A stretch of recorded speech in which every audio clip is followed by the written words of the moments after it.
everyone. We have a new subject that I really wanted to bring up. I have a few people that are talking to me about buy or moving to buy right away and what it means for the current year and the financial as well as real estate market that's going to be coming up in 2022.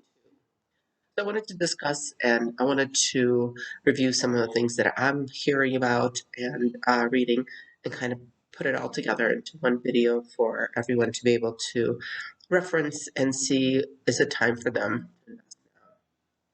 So one of the things that I found very interesting as I kind of go through articles and I come across information is growth predictions because it's all kind of a big guess on what's going to be happening and who's going to be where in the upcoming um, year. However, it's always good to know what people that study trends are talking about.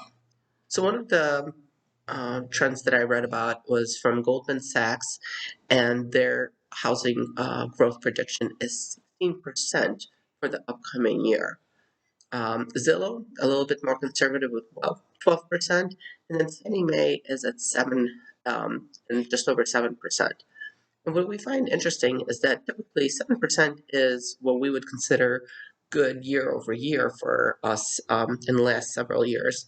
However, with the prediction of 16%, it's exciting to think that there's an opportunity to get in now, and people that are waiting might price themselves out of opportunities by the wait.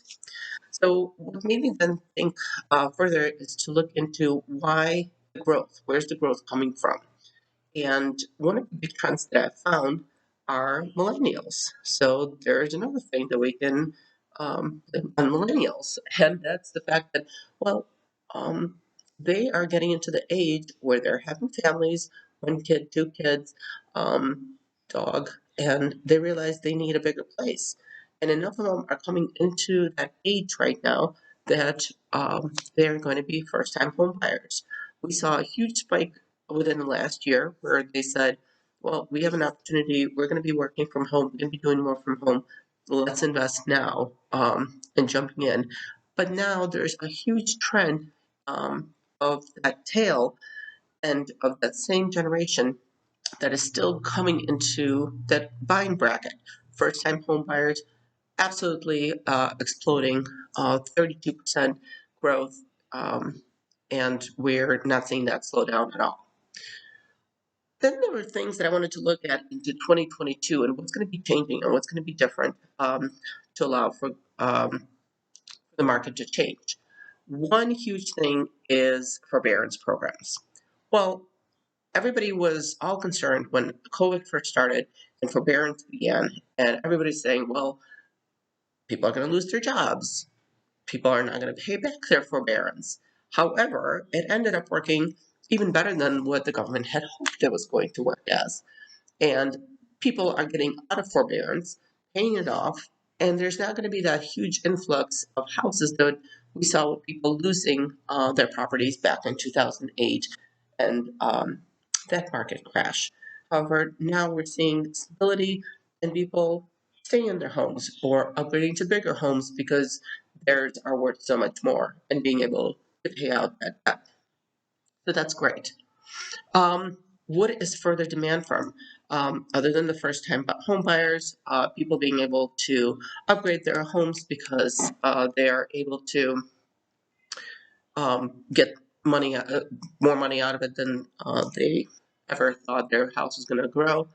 Now, it's estimated that our current housing market is 4 to 5 million house pieces short of the demand.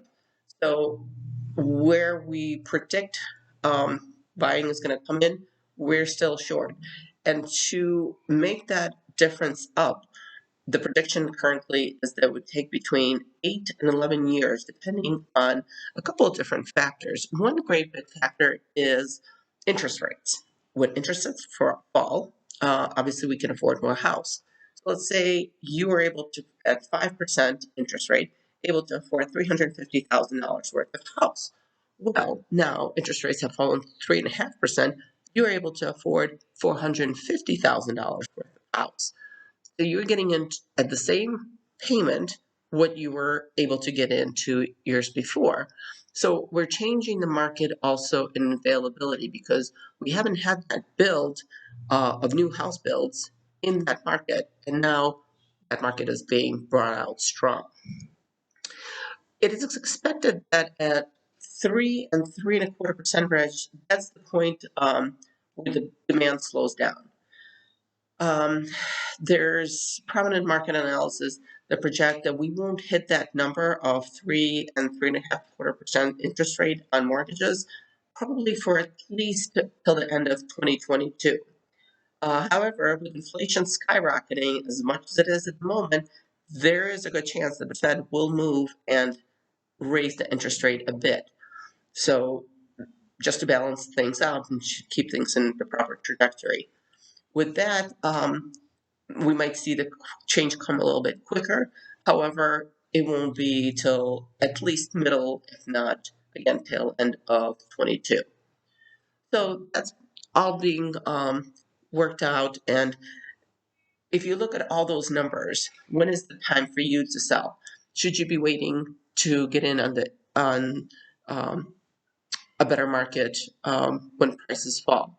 Well, with the way things are looking right now in current trends, right now is the time to buy because there is still that little bit of inventory left in housing markets that can be researched and bought right.